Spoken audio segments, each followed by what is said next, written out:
Sacramento Kings are one team that I am so happy for, watching them play the basketball that they've been playing going into this season so far. Finally putting around an actual lineup of shooters around De'Aaron Fox, the Sacramento Kings are 40-26 right now in the second seed in the Western Conference, playing some amazing basketball, having the most efficient offense in basketball.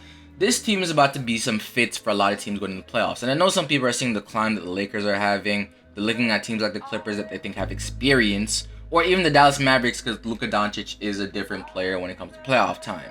But right now, looking at this Kings teams, not only do I think they're going to be avoiding a lot of those teams, but also they have the talent to really win a lot of those matchups.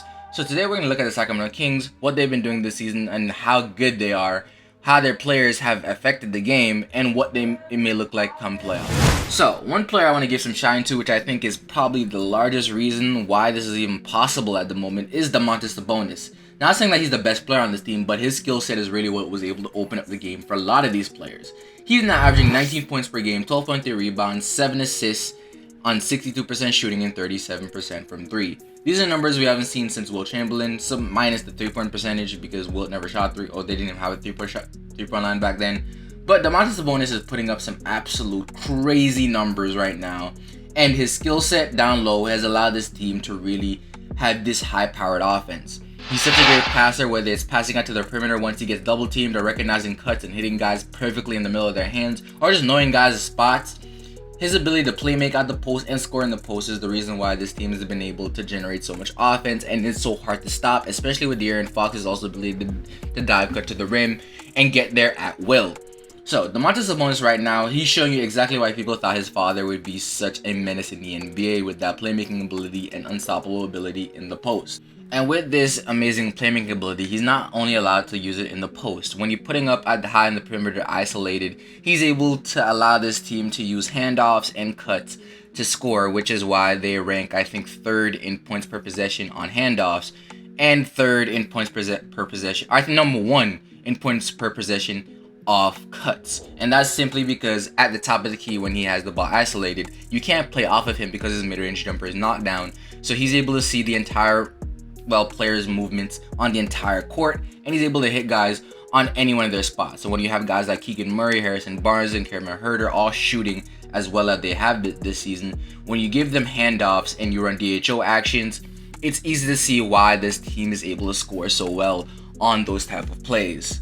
Now, the defensive implications of him isn't too great for the Sacramento team. He obviously isn't the greatest defender in the world right now, but right now, the amount of offense that he provides has allowed Sacramento to really outscore almost any single team that they have played this season. And the next guy I want to talk about that I think has done an amazing job this season, and I think this team's best player, is De'Aaron Fox.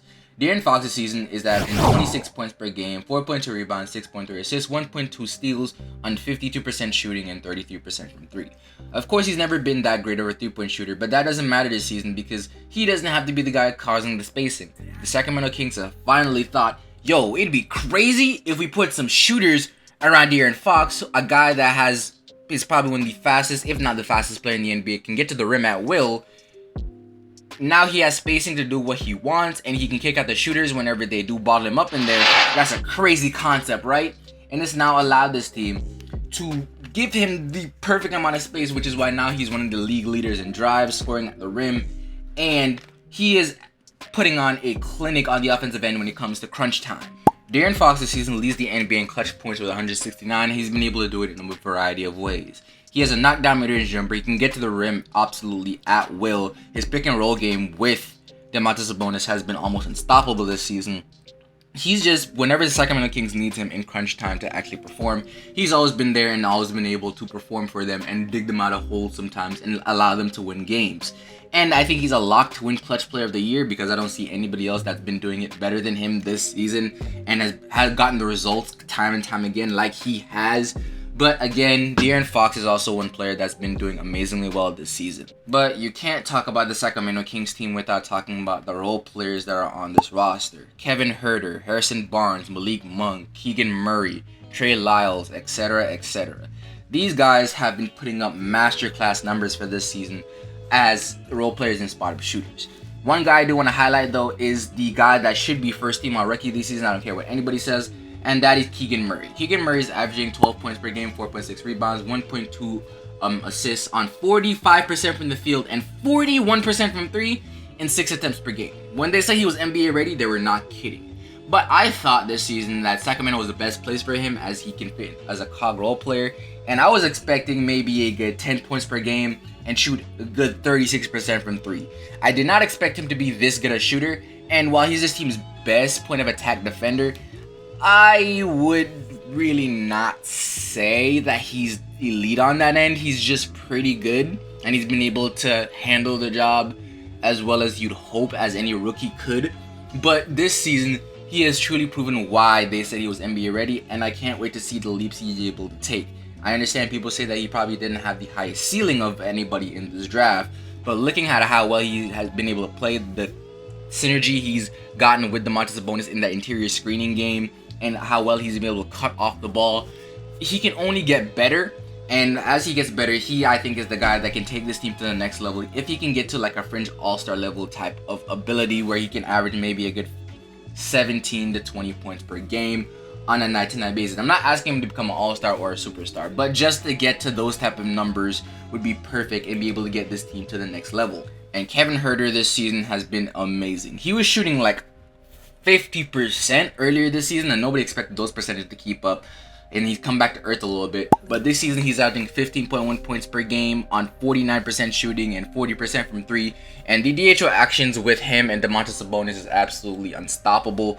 He's leading the NBA this season, I think, in points off handoffs, as he's been the guy reaping the benefits of those handoffs a lot more. He's hit some clutch shots for this team this season. Kevin Huerter has been doing exactly what you need him to do, and he's been an amazing pickup for this team. And again, he's the exact type of shooter that you need around De'Aaron Fox. Harrison Barnes has kept up the level of play that you hoped that he would. Earlier in the season, in my first Sacramento Kings video, I did say that I didn't think Harrison Barnes will, going a little bit downhill, especially for role players. Around 30 to 32 is when you see them start to decline. But I will admit, I was wrong.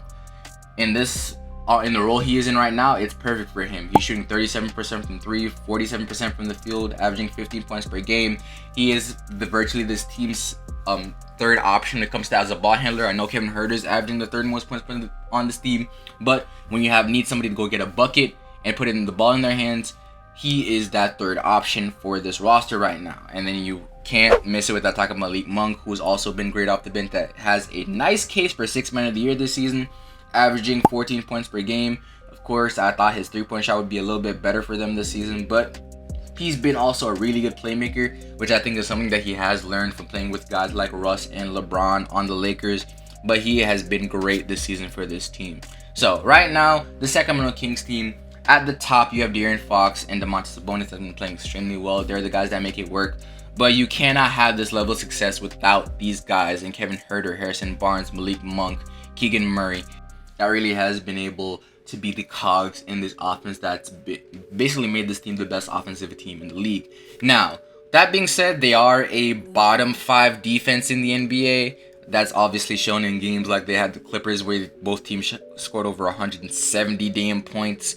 And going to the playoffs with that bad of a defense is a little bit of a red flag in a sense. But I think if they're able to avoid the matchup problems, like against a team like the Lakers that have good interior scorers like a LeBron or like an Anthony Davis, they'll be perfectly fine. The dream matchup for them in the first round for me that I want to see is the Clippers, because they will be able to mop that Clippers team since they've been so out of whack lately. Another team that will be able to handle pretty well is the Minnesota Timberwolves and the Golden State Warriors, 2 teams that don't really have the interior forces and mainly score on the perimeter.